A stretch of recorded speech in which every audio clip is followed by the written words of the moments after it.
Hey guys, Moist Critical here, and today we're going to talk about a very unusual apocalypse that hit the city of West Point. It all started with a 7th grader named Seabass, who was only 4 foot 11. Seabass was just like any other kid, but one day he bought a cookie that was infected with rabies. As soon as Seabass ate the cookie, he started exhibiting aggressive behavior, which is a typical symptom of rabies. Before anyone could realize what was happening, Seabass began biting other people, spreading the disease throughout the school. Mrs. Penrose, the English teacher, quickly realized that something was wrong and tried to set up booby traps at the exit. However, it was already too late as some of the infected students had already escaped the school. As Seabass continued to rampage through the school, he started attacking anyone who came close to him. It was a crazy scene, with students and teachers running around in all directions.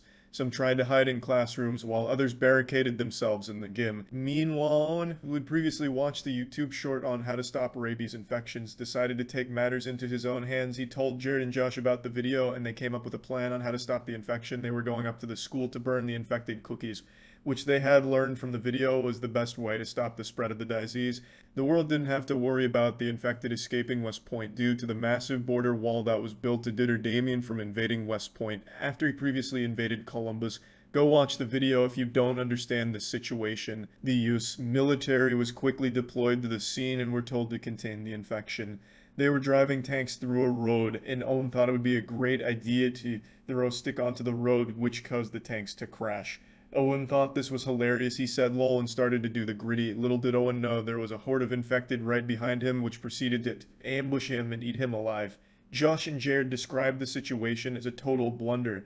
They continued on their path and eventually made it to the school. Once inside the school, Jared and Josh were shocked at what they saw. The school's in complete chaos with infected students and teachers running around aimlessly. They quickly made their way to the cafeteria where they found Easton stocking up on invite drinks. Easton was convinced that he could outrun the infected thanks to the power of invite drinks. But Jared and Josh knew that he was just deluding himself. They tried to convince him to come with them and help burn the infected cookies, but he refused. As Easton ran out of the building, he ran right into one of Mrs. Penrose's booby traps and started bleeding to death. Jared and Josh quickly lit a fire and set the cookies on fire, burning their whole stock and the rest of the school with it. It turned out that the infection had been caused by Bluetooth chips embedded in the cookies.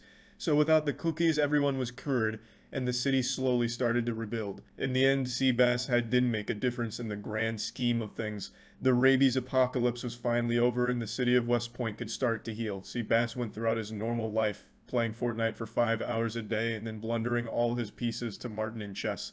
That's about it. See ya.